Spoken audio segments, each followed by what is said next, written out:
నుంచి applied biology అనే లెసన్లో explain in brief about queen bee అంటే క్యూన్ బీ గురించి 4 marks question. Queen bee is largest individual in honeybee colony. తేనెటీగ మొత్తంలో కూడా క్వీన్ బీ అంటే రాణి ఈగ అనేది అన్నిటికంటే పెద్దగా ఉండిద్దంట. హనీబీ కాలనీలో తేనెటీగ మొత్తంలో కూడా క్వీన్ బీ అనేది ఆడ ఈగ అనేది పెద్దగా ఉండిద్దంట. It is fertile. ఫర్టైల్ అంటే ఏంది? ఫలవంతమైన అంటే ఫర్టిలైజేషన్ జరపగలిగేటువంటిది, దీన్ని ఫర్టైల్ అంటారు. డైప్లాయిడ్. డైప్లాయిడ్ అంటే 2 end కండిషన్లో ఉండిద్ది. అన్ని క్రోమోజోమ్స్ అంటే 32 క్రోమోజోమ్స్ కూడా ఉంటాయి అంట. ఫీమేల్ ఆడది.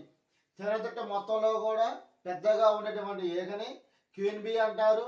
ఇది ఫర్టైల్ అంటే ఫర్టిలైజేషన్ జరిపి ఎగ్స్ పెట్టగలిగిద్దంట. డైప్లాయిడ్ కండిషన్ అంటే 32 క్రోమోజోమ్స్ కూడా ఉంటాయంట. ఇది ఫీమేల్. 1 per be hive. తేనెటీగ మొత్తంలో కూడా ఒకటే ఉండిద్దంట. The eggs layer of the colony. ఆ తేనెటీగ ఉన్నటువంటి కాలనీలో గుడ్లు పెట్టగలిగేటువంటిది ఒకే ఒక క్వీన్ బీ అంట. It feeds on royal jelly which is highly nutrient food. ఇది ఏం చేస్తుందంటే రాయల్ జెల్లీని తినిద్దంట. తేనెటీగలో ఉన్నటువంటి రాణి ఈగ అనేది రాయల్ జెల్లీని తినిద్దంట. రాయల్ జెల్లీ అంటే వర్కర్స్ ఈగలు తయారు చేసేటువంటి దాన్ని రాయల్ జెల్లీ అంటారు. వర్కర్స్ ఈగలకి గ్లాండ్స్ ఉంటాయి. ఆ గ్లాండ్స్ నుంచి కూడా రాయల్ జెల్లీ అనేది release అయిద్దంట.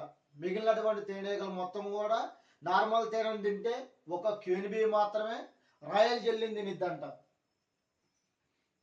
Feed on royal jelly which highly nutrients. ఈ రాయల్ జెల్లీలో న్యూట్రియంట్స్ అనేవి ఎక్కువగా ఉంటాయి అంట. She lives 5 years. ఈ రాణి ఈగ అనేది ఎన్ని సంవత్సరాలు బ్రతికిద్దంట? 5 సంవత్సరాలు బ్రతికిద్దంట. And her only function is do to lay eggs. ఇది చేసే పని ఒకటే, రాయల్ జెల్లీని తింటాం, గుడ్లు పెట్టమంట. రాణి ఈగ చేసే పనల్లా గుడ్లు పెట్టడం ఒక పని చేస్తా ఉండిద్దంట.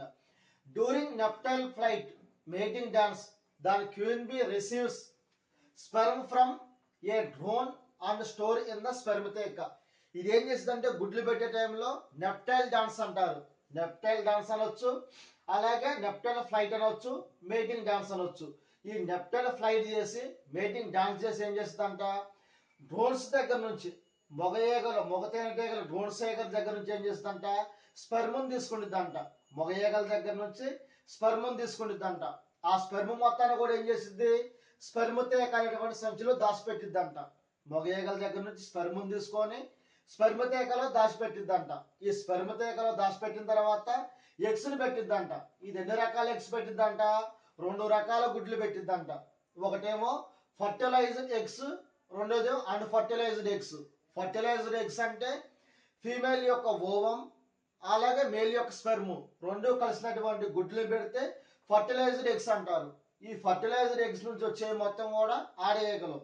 అలాగే అన్ఫర్టిలైజ్డ్ ఎగ్స్ ఓన్లీ ఓవం నుంచి మాత్రమే వస్తే వాటిని అన్ఫర్టిలైజ్డ్ ఎగ్స్ అంటారు. దాన్ని ఏమంటారంటే అర్హినోటాహీ అనే పద్ధతి ద్వారా అన్ఫర్టిలైజ్డ్ ఎగ్స్ నుంచి మేల్స్ అనేవి అంటే డ్రోన్ ఈగలు అనేవి వస్తాయంట. ఆల్ ఫర్టిలైజ్డ్ ఎగ్స్ డెవలప్ ఇంటే ఫీమేల్. ఫర్టిలైజేషన్ జరిగిన గుడ్లు అన్నింటిలో నుంచి కూడా ఫీమేల్స్ అనేవి వస్తాయంట. ఆ ఫీమేల్స్ మొత్తం కూడా ఏం చేస్తాయి, చిన్నప్పుడు రాయల్ జెల్లీని తింటే కొన్ని రోజులు వాటిలో నుంచి అన్ని ఫీమేల్స్ లో కూడా ఒక ఈగ మాత్రమే మళ్ళీ రాణి ఈగగా తయారైద్దంట. ఇది మొత్తం కూడా 4 మార్క్స్ క్వశ్చన్.